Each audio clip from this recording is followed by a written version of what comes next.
साथियों, आज के इस वीडियो में हम उन श्रमिकों के बारे में बात करेंगे जो किसी फैक्ट्री में काम करते हैं या फिर किसी दुकान में काम करते हैं। चूँकि जो श्रमिक किसी फैक्ट्री या दुकान में काम करते हैं उनकी सैलरी बहुत कम होती है और इस कारण से उनको बहुत सारी कठिनाइयों का सामना करना पड़ता है।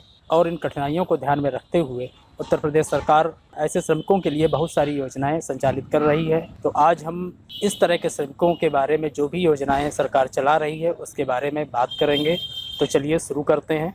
यदि आपने अभी तक हमारा चैनल सब्सक्राइब नहीं किया तो आप इसको सब्सक्राइब कर लें और बेल आइकन को दबा दें, जिससे कि हमारे आगे आने वाले सभी वीडियो आपके पास तुरंत पहुँच सकें और आप हमारे द्वारा दी गई जानकारी का लाभ उठा सकें। तो यदि आप उत्तर प्रदेश के निवासी हैं और आप किसी फैक्ट्री या किसी दुकान में काम करते हैं तो आप यह वीडियो शुरू से लेकर अंत तक ज़रूर देखें। तो साथियों, ऐसे श्रमिकों की योजनाओं का संचालन श्रम विभाग द्वारा किया जाता है। तो अब हम श्रम विभाग की वेबसाइट पर चलेंगे और अब हम आ चुके हैं लेबर कमिश्नर ऑर्गेनाइजेशन की वेबसाइट पर। और यहाँ पर नीचे जाने पर श्रम कल्याण परिषद के ऑप्शन पर जाएंगे और श्रम कल्याण परिषद के ऑप्शन पर जाने पर हम श्रम कल्याण परिषद श्रम विभाग उत्तर प्रदेश की वेबसाइट पर आ चुके हैं। और यहाँ पर हम वो सारी योजनाएं देख पा रहे हैं जो योजनाएं संचालित होती हैं।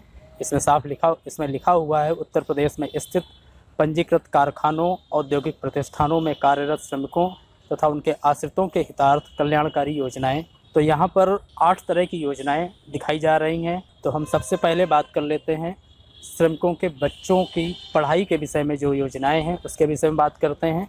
तो यहाँ पर सबसे पहले है गणेश शंकर विद्यार्थी पुरस्कार राशि योजना। और यहाँ पर हम क्लिक कर देते हैं और यहाँ देखते हैं कि आवेदन प्रक्रिया किस तरह से होती है, पात्रता की शर्तें कौन सी हैं।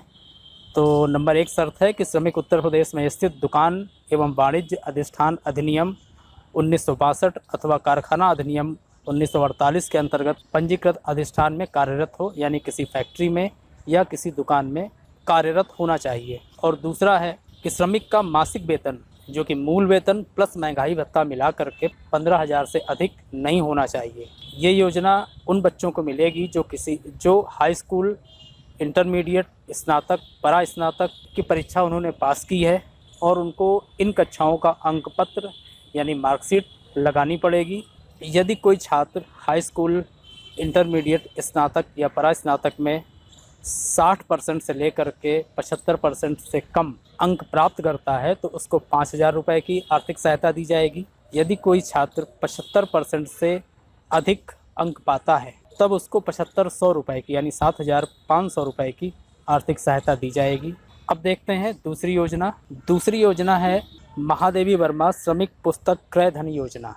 इस योजना के तहत श्रमिकों की वो पुत्रियां जिन्होंने स्नातक की परीक्षा पास की है और परा स्नातक में उन्होंने एडमिशन लिया है, तो ऐसी पुत्रियों को 7,500 रुपये की सहायता राशि दी जाएगी और ये सहायता राशि उनको किताबें खरीदने के लिए दी जाएगी। अब तीसरी योजना के बारे में बात करते हैं।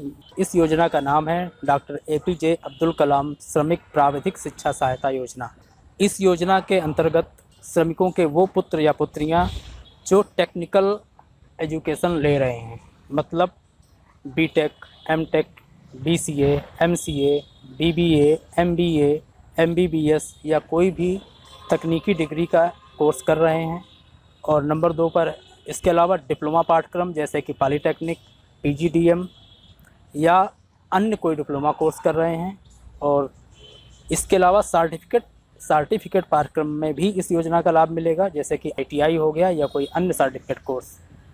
श्रमिकों के वे पुत्र या पुत्रियां जो प्राविधिक शिक्षा या टेक्निकल शिक्षा ले रहे हैं और उसमें डिग्री पाठ्यक्रम, डिप्लोमा पाठ्यक्रम या सर्टिफिकेट कोर्स कर रहे हैं, उन सारे बच्चों को आर्थिक सहायता दी जाएगी।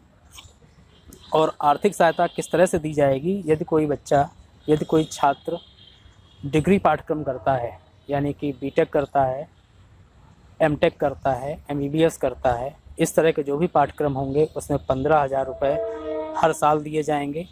इसके अलावा यदि डिप्लोमा पाठ्यक्रम करता है तो उसको 10,000 रुपये हर साल दिए जाएंगे। और सर्टिफिकेट पाठ्यक्रम करता है जैसे कि ITI तो उसको 7,000 रुपये हर साल दिए जाएंगे।